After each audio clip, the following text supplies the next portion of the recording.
Happy Monday. Welcome back. It's not Monday. To the things we had. It's not Monday. Happy Tuesday. Welcome back to the Things We Like podcast. Brooks, how are you doing today? I'm good, man. I'm excited to be back. We have a lot of stuff to talk about, and we're doing things a little differently. So we used to do everything on Monday at like 10:30, but now we're trying to shoot more towards noon, and we're trying to change up our dates a little bit because, you know, I can no longer do Mondays. That's why. Right, yeah. And I can no longer do Mondays. We're super busy like all the time. And so we're going to try to do like maybe 2 podcast episodes a month. And then something like that. And some other stuff. Yeah. And then some like extra videos, and my hat's wonky a little bit, but it's okay. A couple, like 2 live episodes a month. Eli, what's up, dude? Eli's in the chat. 2 live episodes a month, and then like content in between. Yeah. Some stuff. So yeah, it's gonna be cool. I realized as I was going through our Discord chat, Brooks, that you sent me shorts that I just like haven't posted. I think you did. Not these. There's a set of 4 that I haven't even used. Oh well, we can throw those I can back use up. Those. Yeah, that's cool. I thought you meant the one for like the Studio 101 thing. I was like, we posted that. No. Oh, that's from forever ago. Well, that's okay. That's no better time relevant than now. So exactly. I have this tiny little piece of paper, a list of things that I wrote down. I mean, there's a lot that's happened, and there's more stuff that's reverse Bubby. Emily, what's up? Yeah, so was it a floating shopping list? Yeah, I have a few things that I want to talk about, and there's some more things that are not on the list. So Andrew has his own set of things. But I'm sure I will think of them as we go. But a lot of my things are the same things that you have on the list. Right. So I'm gonna ask Siri to flip a coin, and just pick heads or tails. Okay, heads. Siri, flip a coin. It's heads. I guess you go first. Andrew goes first. Season 1, we're back, baby. Emily says, Siri, play The Boys Are Back in Town. The boys are back in town. I love it. I think we should start out top of the episode. Let's talk about Nintendo Switch 2. It is the thing that I am the most excited to talk to you about. God. I have specifically not talked to you about this, and we've been around each other so much. Andrew has gate-kept himself. I know. I have not talked about this with you at all. I'm so excited. Nintendo Switch 2 announcement happened. What was it, like last month? I think so. Yeah. Yeah, I think it was early February, late January. Mm-hmm. But Nintendo Switch 2 announcement. They dropped the look. Yeah, they have really. That's kind of all they dropped is the look, which is interesting because this is the first time since I think ever that they haven't done a massive visual shift from one console to the next. Yeah, it's like an upgrade, essentially. Essentially, the most different thing that they did, at least that I noticed, was the dock has like a partial. It's not fully covering the screen. It's got like a partial drop, which I think is going to be probably used for like status bars or like time or some little animations that they run like during like docked moments or whatever. Mm-hmm. And then I think the most notable thing was the Joy-Cons. That was my favorite thing, where it's like you can like they snap in instead of slide in. Yeah, I think there's some sort of like electromagnetic like situation going on there. I like that a lot more, actually. I really do. Yeah, well, apparently you can use. So this is the other thing is like, it's seeming like they're trying to make it backwards compatible, but it's not like the same. I wonder, like Joy-Cons wise, they're supposed to be There's one of them is supposed to be used with the other one. I don't exactly remember. I think you're supposed to be able to use the old ones with the new one and vice versa or something like that. Eli says the Wii U is definitely still in the Wii universe, but I feel it's more similar than those were. Yeah. Yeah. Well, Yeah, and for like sure. the Wii U was really centered around the gamepad. Yeah. And less the Wii Joy-Con stick type things. The Wiimotes. I'm excited for backwards compatibility just in general. The Andromeda standing, yeah. Or is Andromeda standing? I have no clue. But I'm excited for backwards compatibility. Yes. I told Andrew what I'm doing is like I have 2 Switches. I have like one of those Switch lights, I guess, or the one that's got the Joy-Cons built in. Oh no, Andrew's not I see. No, I'm not standing. No, he's sitting. No, I would be like up here if I was standing. Yeah. His camera looks good though. I'm very tall. True. Of course you are. You're reverse, Bubby. True. True. So I told Andrew I'm going to sell both my Switches. I'm going to trade them in to get the Switch 2, and I'm going to get like a 2 terabyte SD card, and then I'm going to that's going to be like my main console for like yeah, dude. Ever. I'm so excited. Well, and this also means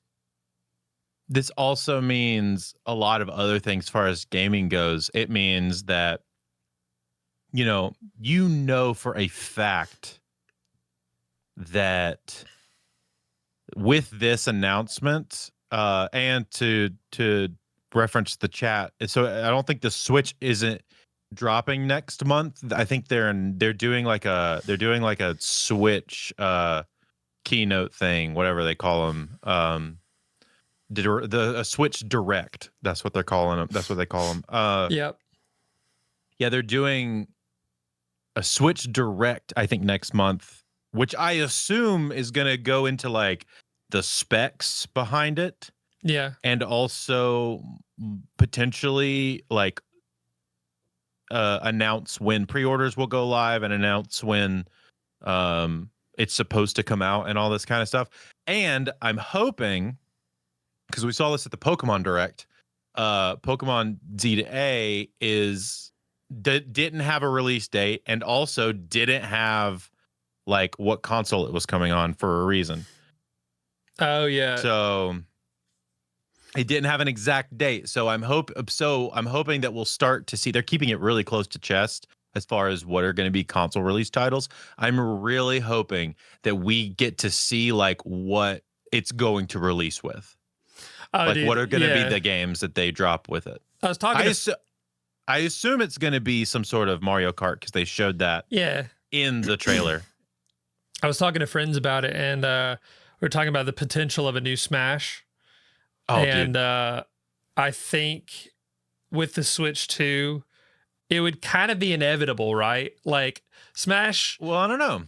Yeah, that's what I'm thinking. I'm like, you would think Smash Ultimate. I love Smash Ultimate. Yeah, for sure. 4-2 is the direct. Metroid would be a good one to do as launch. That would be really sick, honestly. So, yeah, I think Metroid would be a good option to do as launch. It's not going to be like the big push. Mario Kart makes the most sense from a general audience perspective. That and like a new standalone Mario title. Yeah, new 3D Mario, because we haven't had a 3D Mario since Odyssey at the beginning of the last console cycle. Yeah, like either Odyssey or like they'll probably crank out one of those like newer Super Mario Bros. Titles, Yeah. Where it's like either the isometric like is that what it means? Isometric when it's like 2.5D, I guess, where it's like kind of a top down angled. Probably like Odyssey was so good. It really was. Like it's so good. It's a testament that it is a testament to Odyssey as how good it was that we still reference it as like one of the top 5 or 10 Switch games. Oh yeah. And that was a launch title. That's crazy. Yeah. I wonder, so what do you think about new Super Mario Bros? True. True. What about performance? How do you think it's going to perform? Do you think it'll finally be 60 FPS, or do you think they'll still lock it at like 30? I think it'll probably lock to 30 just because Nintendo's not really spec people, No, they're not. But I assume they're going to go over the specs in this direct we're getting on the 2nd. So Yeah, because the reason people emulate Switch games is because they lock it at 30, and then they want to play like Breath of the Wild at 60, but it just. But the thing is, you can do it via emulation. I yeah. think it's a conscious choice on Nintendo's end to not do that. I Well, think it's I'm sure it is. yeah. So I don't know why. I don't know if it's like a they Well, I'm just sure it's a power thing. So possibly as soon as you start to go up in like power for 60 FPS, you also want to have higher refresh rates and all that kind of stuff. true. And it's So like yeah, that starts eating into battery life. And their big thing is they want to make sure that you can play it, have long play sessions yeah. on the go. That's like the big thing for Yeah, it. Eli says Metroid is the most spectacular looking game in the Nintendo suite of games. If you want to show you're making a true next gen console, you want a Crisis looking Metroid game. That'd be crap. I agree with that. I think for like I think you need probably 3 or 4 launch titles to speak to each audience, because Yeah, now they're whereas before Nintendo has always been like we're the every man's game console, or we're the family game console, right? the Family Guy That's been console. we're the yeah, exactly. But the I think what they could do is do Metroid as geared towards like the, your FPS people, or your people who care about like good looking graphics and space games, your people who want to play Halo, Yeah, or they want, those kind of games. And then you have your Mario game that's like, oh, I like platformers, I'm a Nintendo purist, whatever. And then you have your general audience of Mario Kart, which is like, everything under the sun. It would be crazy. And they won't do it because this would be nuts. But I would love for Nintendo to do the nod to the indie people and oh yeah, have Silk Song be a launch title. that would be wild. That would go It would be crazy. awesome, and it'd be pretty niche. But if they did it would be extremely niche, but it'd be great. I think there's enough hype that people would lose their minds. Eli says the Steam Deck is a big jump in price from a Switch. It's a much beefier piece of gear. The Steam Deck can run. I think that's a pretty good example of like, I'm not a tech guy, so I don't understand all of the reasons and why everybody would do that. But yeah, that is a good point, and totally I agree. It wouldn't be only Metroid to be. Okay, hold on, I can't read. And I totally agree. It wouldn't be only Metroid, and it probably won't be at all. Mario Kart, Arms 10, Fire Emblem are my guesses. True. I want a new WarioWare game. Yeah, dude, WarioWare is so sick. I think WarioWare as a launch title actually would be super cool because it's Mario adjacent. Yeah, and it's like a party and game. It's a party-ish game, so I feel like that would be kind of fun. And there's precedent because I believe one of the DSs launched with a WarioWare game. So it's like there's precedent for that as well. Generally they try to always launch with either a Mario or a Zelda or both. I mean, it's gonna be Tears of the Kingdom up-res version, like Tears of the Kingdom Deluxe or whatever, and a 3D Mario title. That's almost a guaranteed thing, plus a Mario Kart. Right. Like, those are your 3 big ones. But I do agree. I think it's gonna be, if they're gonna do, I would love a Silk Song also. I think Metroid will be included in like, maybe not on launch, but like really it'll be one of the first big announcements after launch, in my opinion. Eli said I would love a new Zelda, but there's no way it's that fast unless it's like a Link to the Past remaster or something. Link to the Past remaster would be like Link to the Past remaster would be awesome. I also think they would do a black and white remaster. That would be awesome. That would be very cool. I think like, once again, Nintendo's gonna Nintendo. They will. So I don't really know. And as far as the Steam Deck goes, yeah, they made a big jump in price. But the comparing like Steam Deck to the Switch is a very different experience, right? Um, and I see those as I see them as two very different things.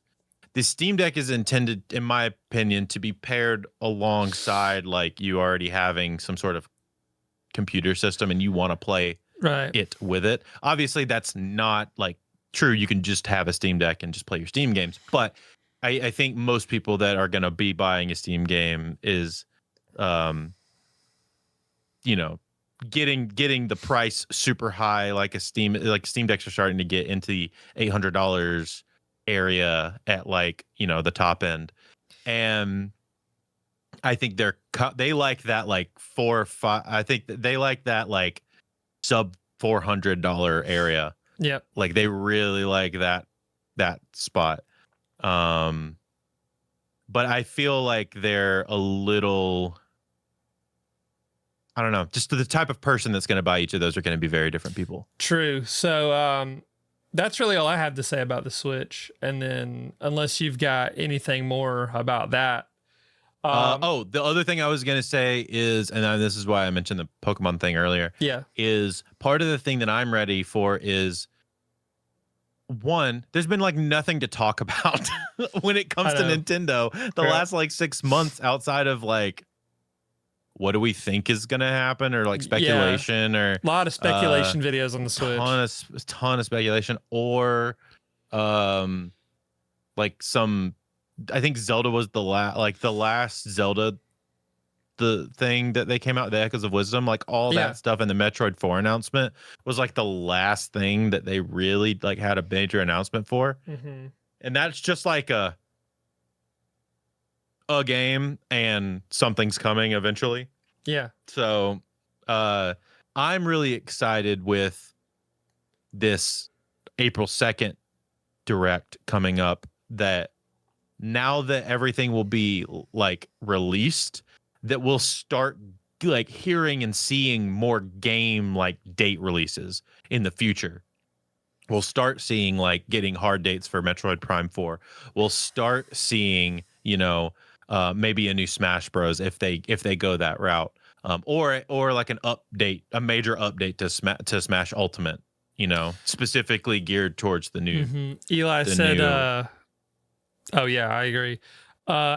He said he was talking to his brother-in-law. I want a Total War Pokemon. I've not heard the name Total War in like a decade. I'm about to say I haven't even thought about that. Like, it's like not a bad idea. Yeah, not a bad idea. Oh, okay. That would be kind of cool. I mean, they did Pokemon Conquest a while back. I don't know if that's even remotely similar, but yeah, I don't think I played that one. I've said everything that I wanted to say about the Switch 2. I'm super excited for it. I'm like foaming at the mouth for it, and I'm glad Andrew's been following that a lot more. I've been deep following that one mainly because I'm so excited about it, dude. It's been like, the Switch is one of the things that made me care about video games again. Yeah. And because of that, like, I'm just ready for like the next generation of that. Really hoping for more power, really hoping to start competing like at a normal level. I've heard that it's supposed to, power-wise, it's supposed to be comparable to a PS4 Pro. That's awesome. Which, like, if that's the case, bro, we're talking like FromSoft games on Switch, like looking and performing good. Dude, you could at least run Dark Souls 2. Barely. Yeah. Yeah, barely. Yeah. PS4 wasn't like, Bloodborne was on PS4 and it looked awesome. Yeah, Bloodborne. So Bloodborne is, it's the PS4 exclusive. Okay, speaking of that, they are working on Bloodborne emulation, right? They're trying to emulate it at 60 FPS, and they're trying to, there's a working, like a working build of that right now. Okay. Who's working on it? I'd have to send, we could look at it actually. Yeah. This is our first video that we pulled up, YouTube. I would love to see who's working on it, because that is a game for me. I love super fast-paced stuff. like that, and that's like the epitome of fast paced. And then I also love like the steampunk aesthetic, like Victorian aesthetic. Right. That's why like Lies of P I thought was really sick, just because like the whole Victorian aesthetic was like really where I live. I love that stuff. I think it's All so right. sick. Here's what we're gonna do. But I've never been able to play Bloodborne because I don't have a PS4. Oh, right. Okay, ready? And now we got everything. Nice. So I wonder if we go full screen. Oh, nice. You have to full screen it. Yeah. So yeah, this is just the new look for our podcast stuff. But I'm trying to think. We don't have Gas lamp is the style. We don't have cool. YouTube Premium, so we might run into some ads. Just mute it until the actual video starts. Yeah, all right, so that's the actual one. Bloodborne is among the most cherished games of its generation, and today it's a surprise to find it's now very playable on PC via emulation. See, At last, fixing it's in 60 several FPS. limits So Bloodborne originally is locked into 30, and people don't like it. People have argued that if you make Bloodborne, if you make it 60 FPS, it kind of ruins the combat because it's built for 30 FPS, but it's so fast. I don't know. I don't know if I agree. I think Elden Ring is kind of debunking that for me, because Elden Ring is fast. It's in 60 FPS and it's doable.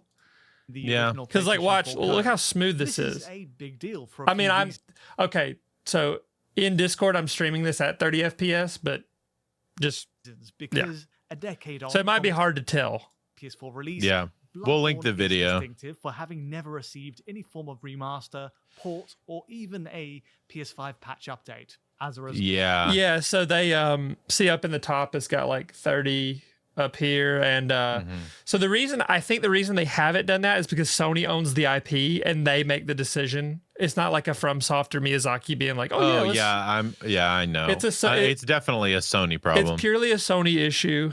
I think I'm like pretty positive. Result in playing the game on PS5 hardware via back compat. Trebs, we're very happy what's up, birthday. Oh, today's your birthday. Happy birthday. No, my birthday is in July, is what he said. Oh, well, happy early birthday. Difficulty suffers in the upscale to 4K We're getting close. by rendering at a native 1080p resolution with obvious It's aliasing March, in Brooks. view. Truly, is the it? game We're not close. Oh, shit. We're closer. We're closer than we were yesterday. Closer than we were? Okay, thank you. Yeah, there we go. I don't know. Time's not real. A minor update on modern. So, I mean, pretty much this video is really good. No, yeah, dude, this is really sick. Like, what I'm really hoping is, I'll save this and put it in the description. What I'm hoping is that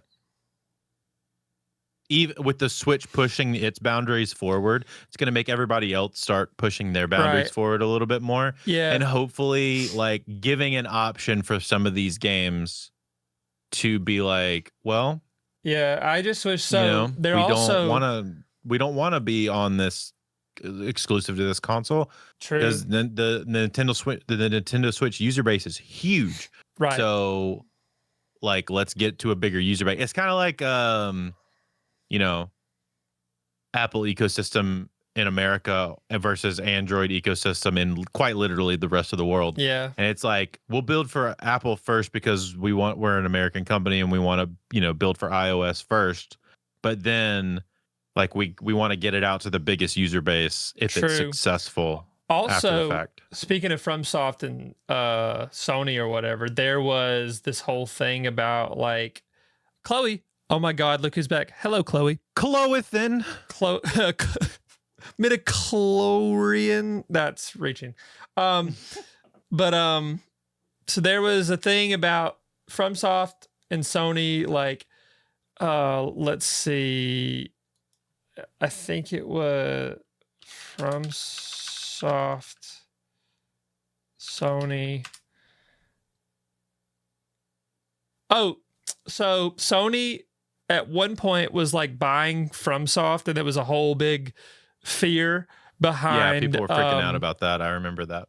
There was a fear because Sony's the reason that we don't have a Bloodborne remaster. It's just on the shelf. Like, it's just there. They could literally print money with that. Everyone would buy it. I would buy it. Bro, put a remaster on Steam, dog. Dude, and new people. Oh my God, yeah, new people would buy it. After Elden Ring. People would be like, they're itching for more of that. I'd buy a whole freaking console just to play that game, dude. So sorry. At least and I'm gonna be brief on this just because it's been a while, but like, Sony wanted to buy it because there's this other like Korean company I think that was like worse than Sony, and because like Sony. Or like there's another company that they own a lot of like IPs of like manga and stuff like that and like like whatever. I'll link a video talking about it because I don't remember everything. It's been a while. I just wanted to like briefly mention it. I'll find a good video and I'll put it in there talking about that. I think Charlie had a pretty good video on that. Bloodborne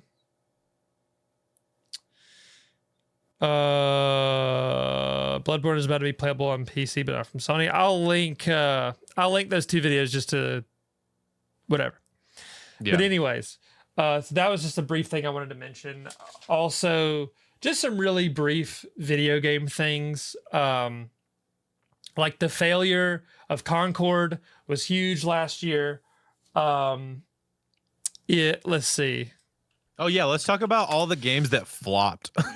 They're mainly Western games and not Eastern games. Hold on, there's a video that let's talk about all the games that flopped. So I have a good video for that. Western developers can't be I think it's who made this? Eastern developer. One sec, I will find it. Gaming. Yeah, literally Dragon's Dogma, Dragon Age, anything Ubisoft. Yeah, for sure. And it's very much, you notice a lot of Eastern developers are absolutely crushing it right now. And I don't know like what major game is crushing it from a Western developer right now. That's not like an indie title, like a major Western developer. Yeah, so there's a guy. Sorry, keep going. See, no, I was just gonna say the only one, like, I don't even know. I was gonna say Baldur's Gate was the one I was gonna mention, but I was like, I don't even know if Larian is an American company. I think Baldur's Gate is, yeah. I'm like pretty sure. So Legendary Drops, shout out to Legendary Drops.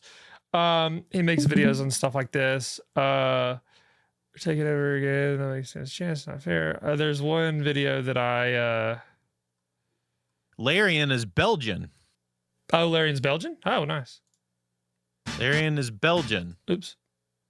And has studios in 6 other countries, but it's primarily Belgian. It's got one in Canada, one in Ireland, one in Malaysia, one in the UK, one in Spain, and one in Poland. Has reared its ugly head yet again, and it's that the video game industry believes that it's time for games to be $100 or more. Mark my... Oh, no, this is not the video. I'm trying to find the specific video that he was... You could look it up later. You could look it up later and leave it in the thing. But I know which one you're talking about, because you're talking about the East versus West, like, game dev battle that's happening right now. Yeah, $100+ for games is wild. That is nuts. That is crazy. So yeah, they talk about games like wait a minute, I wonder if this is like a reaction to it, but to make sure a digital game be $100, like a digital only game is be $100 is crazy. This is it. This is the video. If Zelda launched at $100, it better be worth $100. Well, people would riot, dude. Yeah. So like, Tears of the Kingdom is fantastic for what was it, $70? Like I can understand like the scale of that game. The replayability factor is awesome, but then I really think like a lot of these games aren't making replayable games. Right. Yeah. A lot of these games aren't replayable games. A lot of these developers are making like maybe you beat it once. Yeah. They're like 60-70% good. But they're also like, so this guy makes a good point. So this is encompassing the whole Dragon Age. Like Veilguard was like widely disliked. Concord just failed miserably. It was in development for like years, and it sold. It was one of the biggest flops, if not the biggest flop in gaming. One of the biggest flops. I need you guys to make sure that I'm not screen it losing on my your mind, that I'm Discord, not Brooks. seeing things, because from my perspective, On my Discord, this is about as good as I can do for this because I got to maintain the aspect ratio for us. I guess I can do You it. can't Like just click on. I'm about to say you just click on his face and it'll. I can, but it put makes us little. So Yeah, that's fine. Doesn't matter. Because the thing's about the video. okay, let's see. Yeah, okay, you can still see us. Cool. All right. Yeah. New tech. You ready? perspective, it looks like all the games the players are the most excited for, the ones that they're enjoying the most, the ones that they're talking about the most, the games that have been the most successful outside of a couple of outliers. I'm not saying that it's all of them, but they're all coming from the East. Yeah. Elden Ring, Pal World, Tears of the Kingdom, Armored Core 6, Monster Hunter, Resident Evil, Black Myth Wukong, Space Marine 2, Marvel Rivals, Final Fantasy, and I already know that I'm going to enjoy Stellar Blade once it releases on PC. Now, I'm not saying that all Eastern games are great and all Western games are bad. No, there's definitely there's a handful of good games in the West. Believe me, I put 400 hours into Baldur's Gate 3. But with that said, the list is very short on the Western side of things. And I think this is something that the vast majority of the industry doesn't want to discuss, especially games media, because, well, it means that they're losing relevance.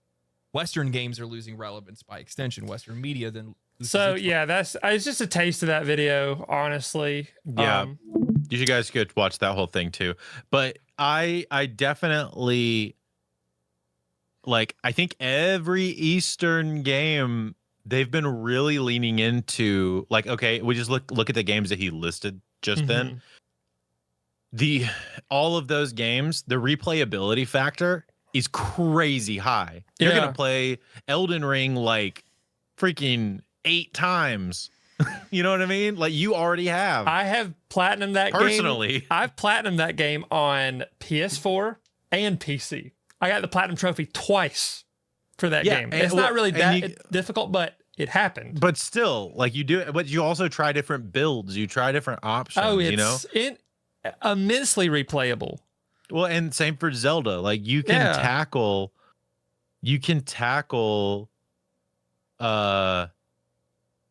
Breath of the Wild or Tears of the Kingdom a million different ways using all of the things that you're offered in that game. You tackle every temple or whatever totally different. Eli says a lot of them are from one studio though, and Final Fantasy are just as many stinkers as hits at this point. I mean, that's true. That's true. But in the current setting of where we're at, Final Fantasy has kind of found its stride of making, I think it's the last 2 or 3 Final Fantasies have been really killer. Yeah, they have had some dips. I think it was after Final Fantasy 12, 13 and 14. It was after 10 or something. I don't remember. They dipped in quality a little bit, but then people really love Final Fantasy 15. People really love Final Fantasy 16. So and then the remakes. I'd love. Oh yeah, the remakes too. Some people don't like them though, but I need to play them myself. I haven't, so I'm not opinionated about that, but the number titles have been hitting, but they have so many Oh, that's true. Emily is Brooks is doing a Souls is on right now for the 14th time. Yeah. I agree. Yeah, they do have a million spin-offs, but I think they would consider those B games anyway. That's not really their focus. Yeah. There's that I one. would say if the number titles started stinking again, it would be a massive problem. There's for them. There's that one Final Fantasy game where it's the prequel to Final Fantasy 1, and they're trying to kill chaos or whatever, but that's the guy just says it over and over. I forgot the name. Eli probably remembers, but Eli Brooks playing Armored Core 6 would be amazing. Oh yeah, I've heard it's amazing. I need to buy it on Steam. I just bought Brooks play Armored Core. I just bought Monster Hunter Wilds, and I'd like to stream it eventually. Not this week. I have too much going on this week, but maybe. I'm trying to figure out a way for myself to stream some games. Chat. I don't know. We'll see. We'll see. I'm trying to figure out a way for me to stream all of these indie games that I love so very much. Right. I'm not much of a Souls guy, but I will gladly, Shoot, I might stream tonight if I finish all my work early. You should do it. Yeah, you should. I'm trying to figure out a way to go in indie game streamer only, basically. Oh, that would be so sick. I'll have to make a separate channel for it, but no, I think I think he even mentioned it too. It's like the only thing that we can think of that's not an Easter game is Baldur's Gate. And the one I will say Baldur's Gate, banger game. Mm-hmm. Banger game. I'm still playing Baldur's Gate. I haven't been able to play it as much as I wanted to, but my gosh, the amount of replayability factor in that, you can quite literally strip your entire party of whoever they are and rebuild each person as new characters. That's crazy. If you wanted to. The amount of flexibility is nuts. Very similar to your Soulsborne games that you enjoy, where you can kind of do whatever you want. Yeah. Also, except it's more party based rather than Emily's been wanting me to stream Hades forever. It's legitimately my favorite game. Baldur's Gate 3 is a 10 out of 10 game. That's another game I've been wanting to try.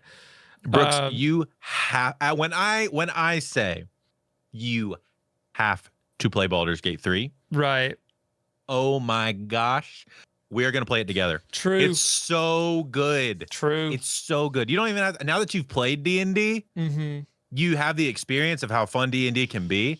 But imagine D&D as a video game. It's so fun. It's so fun. All the options that you get to do whatever you want. True. It's so fun. So, I'm going to segue into the next part that I want to talk about, which is the Game Awards. The Game Awards happened.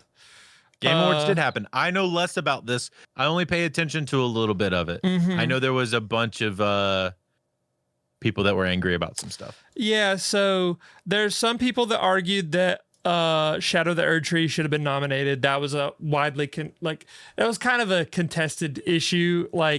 Some people argued for it, some people argued against it. Some people argued it's basically another game. It's big enough to be its own game.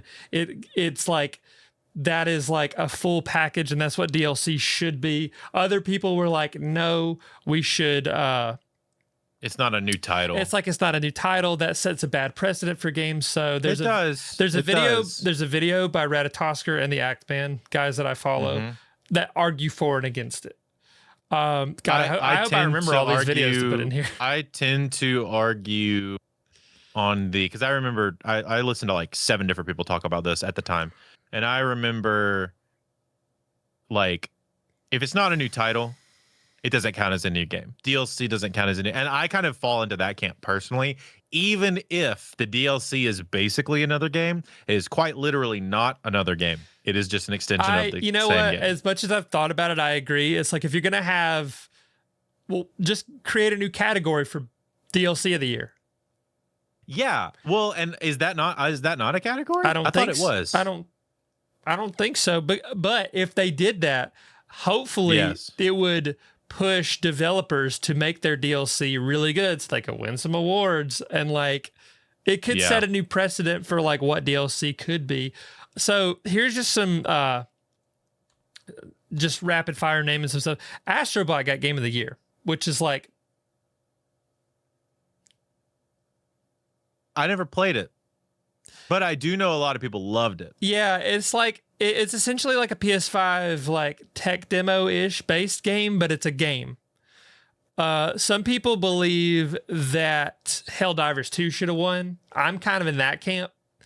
I never played it, so I guess I shouldn't even have an opinion on it. It's hard. That's what I'm saying. It's hard to say if you did. The other thing is there were so many games that came out last year. Black Myth Wukong came out.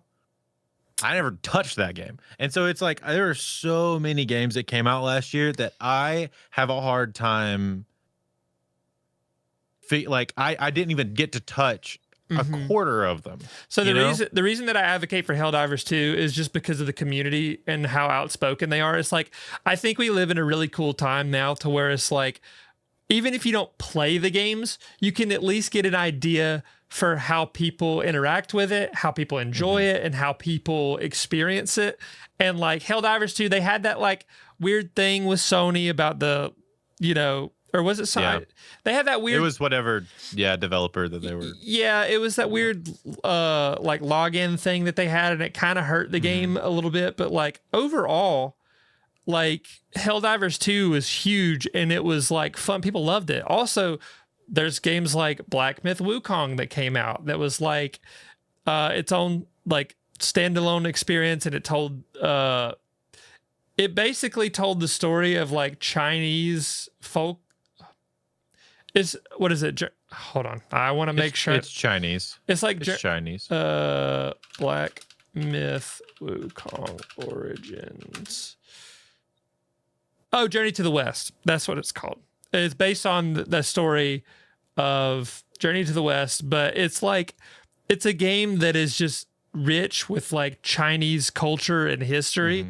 Also, a game like Balatro was popular. Yeah. I'd never heard of it until Balatro is awesome. I never heard of it until the Game Awards. So No, Balatro. So all my people in the chat, Balatro is just that game. Am I right? It's so good.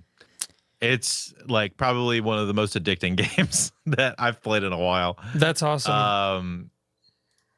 It's so good, but it's very simple, and it's like on everything. Like you can get it for your iPhone. Like they just have it as like an an that's app awesome. game version. It's so cool.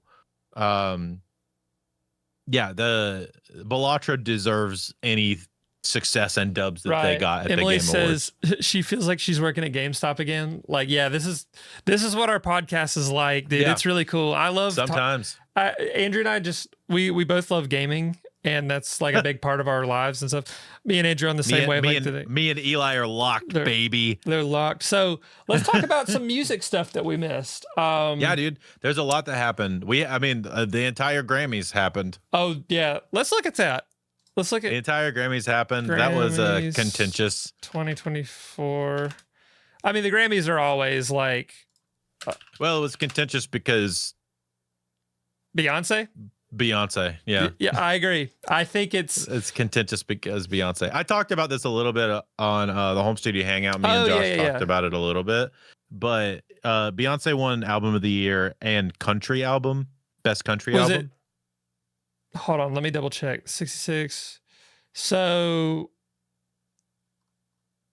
hold on. I'm gonna double check. 66 annual winners. Midnight's Beyonce one for Taylor Swift. Midnight's one. No. What you talking about? 2024. Is it is 67th Grammys or the 66th? Just Grammys 2024. That's what 2025. Oh, 2025. I guess that would winners. Oh, I guess it would be that. It does it by the year that it's okay, done. sorry. I was looking at the 66th. So this is 67th. Yeah, not the years that it's. Cowboy Carter did win Album of the Year. And then that was like people were really, really not happy about that. Yeah, well, and so here's the thing. I work in country music. So the country nominees were kind of funky this year anyway.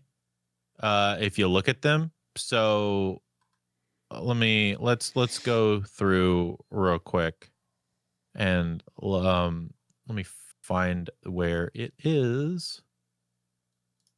So, all right. Here it is. So the country category specifically was Post Malone, Cowboy Carter, the Beyonce record, and another couple of records that I didn't care about. But like Lainey Wilson probably should have won it. or honestly, because like that was a really good country record, like a Right. true country record. Or even honestly, Post over Beyonce should have won if we're going like the popularity game. Yeah. That album was just better in my opinion. See you, Eli. Thanks for Oh, popping see you, man. in, dude. Thanks for showing up. But I don't know, dude. There's just so many like weird choices, and it's like she should have won for Lemonade, and they realized that she should have won for Lemonade, and now they're just going back and being like, yeah, well, we're just gonna give her one. Yeah, I think the just Grammys because, is like, I guess I don't know. There's a thing where like Miley Cyrus was up on stage or whatever, and she was talking about Beyonce. They like have this weird like fetishization of Beyonce. Like people just do that, and I don't really understand. Like she's iconic. Like don't get me wrong. Like she's an icon. But it's like it's a little too much. You know what I mean? Like she was like, I'm not even gonna look at this. I know it's Beyonce, or it's like it should be Beyonce. Whoever wins it should be Beyonce, or something like that. I don't remember. Let's see, Miley Cyrus, Beyonce, Miley Cyrus, Beyonce. The other one, like so, like Jacob Collier being in album of the year is weird. I don't know. There's so many things. So let's just talk about album of the year. Once again, Cowboy Carter. I didn't really care for the record. I didn't listen to it. I listened to like a couple songs. I didn't listen to it in its entirety because I just didn't care. Mm-hmm.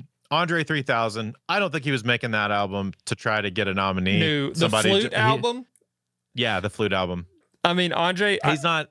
I mean, it's dope. He's just not making that. He's making that record because he wants to make a record. He's not making that record to try and like. Somebody put him there for legacy.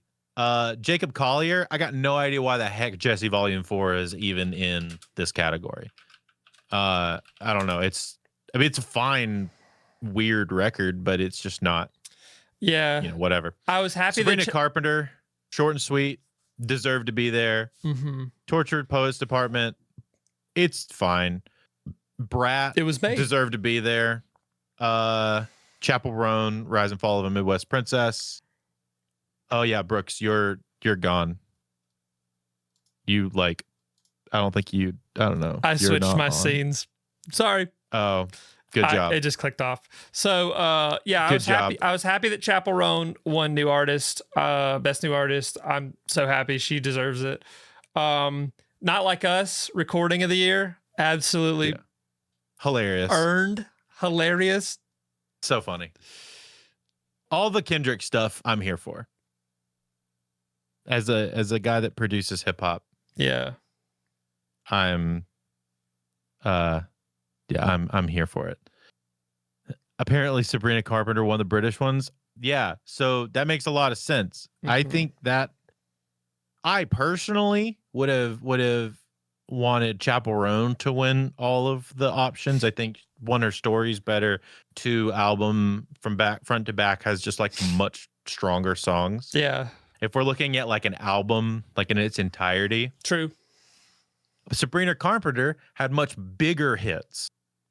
Like Please, Please, Please and Espresso were massive hits. Yeah. And like, yeah, they were literally everywhere. And so there's not, I don't know.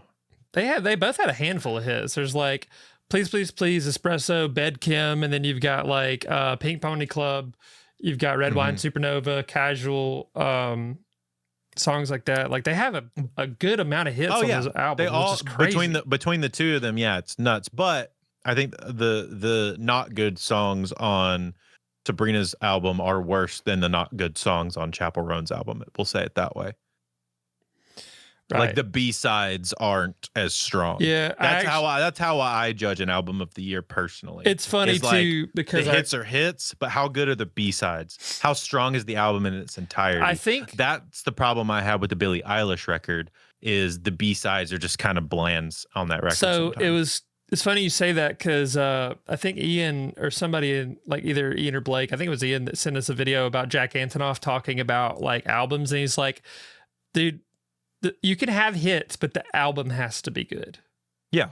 And I'm like, yeah, it does. Like the album has to be, because if you don't have an album, like there's, what else do you, you have the hits, but it's just like, yeah, okay, whatever. Just play the hits.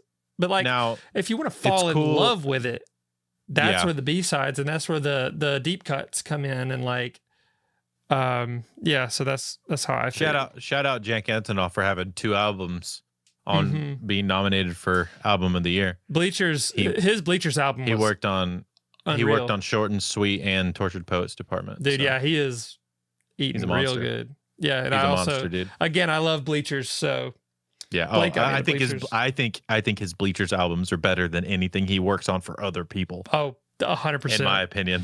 I think he makes better music for his own music than he does for other people. Yeah, I also just at the very top wrote Brat Summer because I missed that. Oh, dude, yeah, Brat Summer, baby. It was like we were gone during Brat Summer. I know. I forgot.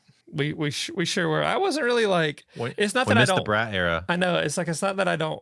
I love Charlie XCX. But I didn't really get to participate. I didn't really listen to the album all that much. I was in my own lane. Josh got me into that album more because he's like a big Charlie nerd. Oh yeah, because he really likes her production a lot. Yeah, and my friend Caleb loves her she too. does very weird production stuff, and it's super cool. And so he's a big fan of that. Yeah.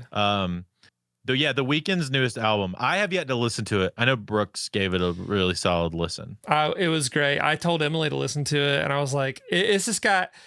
It's meant to be listened to from start to finish because it's got tons of interludes and stuff. It's like an artistic piece, but the individual songs that are good are like really good. Like Baptized in Fear is one of my favorites. Take Me Back to LA.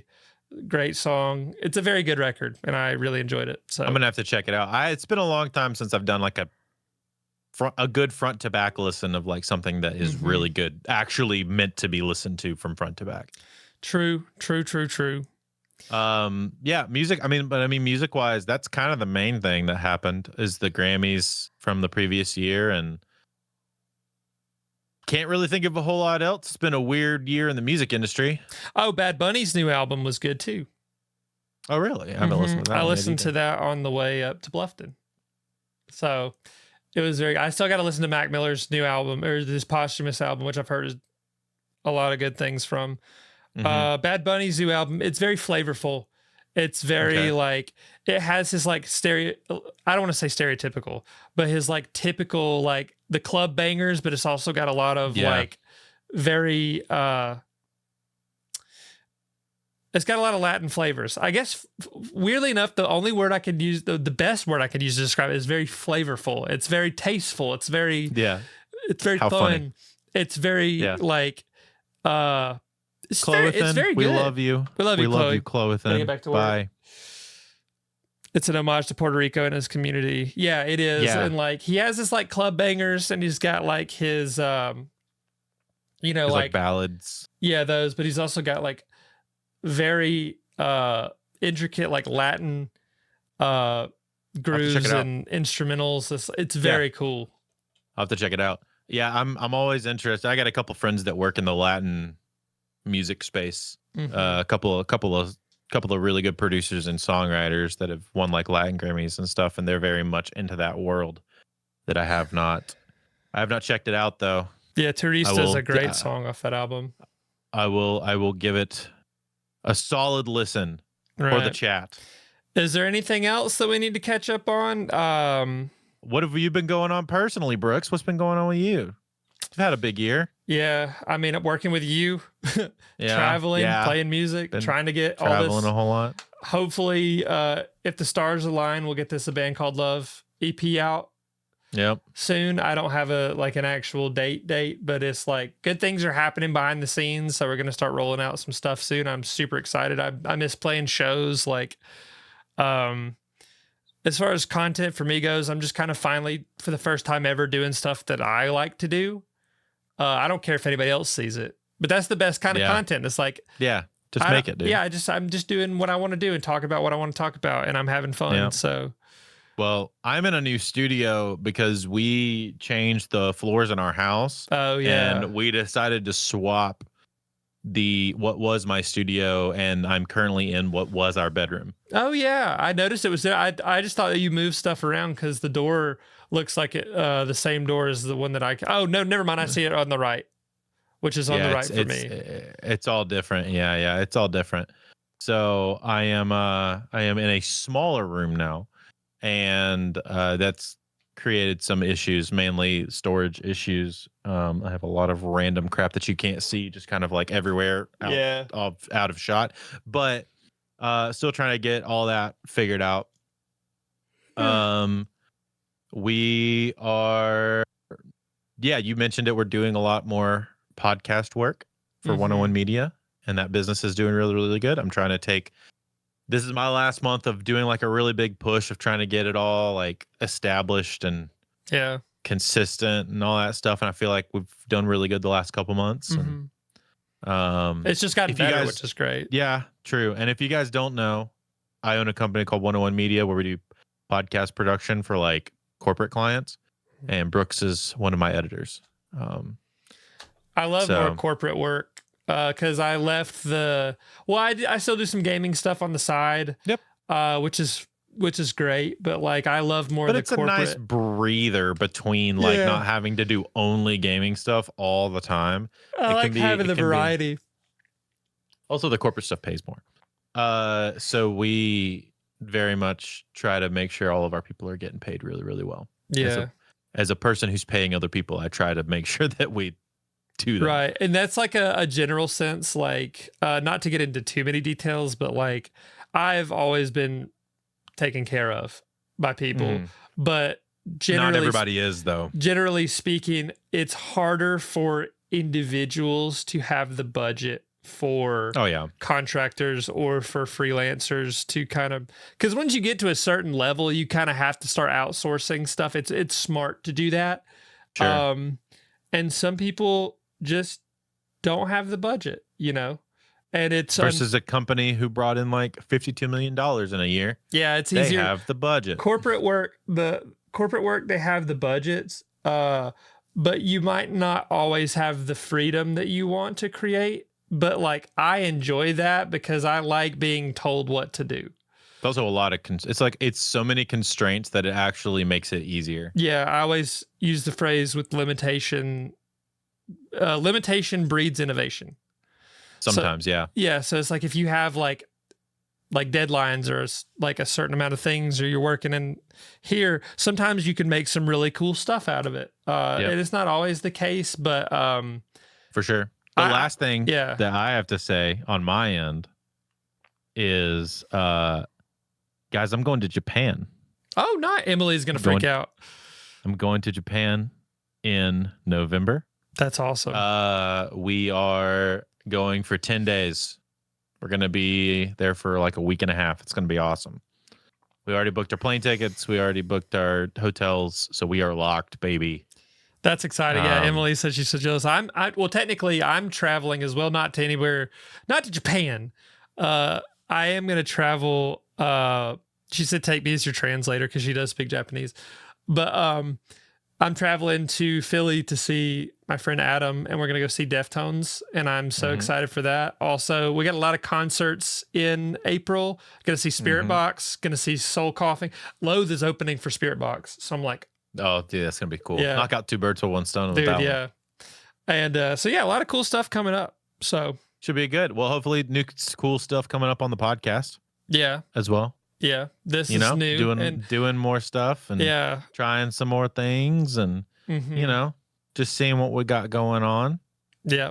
I want to make sure I'm going to go back and actually, when I have the time, I'll go back and like watch this one to get some good, short content. And then I want to get like 2 or 3 from this one, speaking about like the Switch, and then like music stuff, and then like whatever other gaming adjacent things. But yeah, so the way it should go is like we stream one week and the next week is just content. Yep. Next week we stream, then content. Yep. We'll see how it goes. Yeah. And if you think of anybody that might enjoy coming to hang out with us live. Oh yeah, that's another thing is like guests. I'd love to have We'd love guests to- on. Now that we're like getting established on our own channel, let's like have guests on and stuff. That'll be super fun. And share it with some people that you think might enjoy it as well. If you're listening to this and you find us randomly, hi, hello. What's nice up? to have you. So yeah, You should come watch us live. Yeah, I think we're done for this episode. So thank you guys for watching. And Yup. this should go up hopefully Friday. Sure. That's up to you. It'll probably drop next Friday because I want to have some time to roll out some other things. But Yeah, that's fine. But yeah, we're back. We're podcasting. We're casting again, and We're cast potting. We'll see where it goes. So we'll see you where guys it goes. soon. Bye.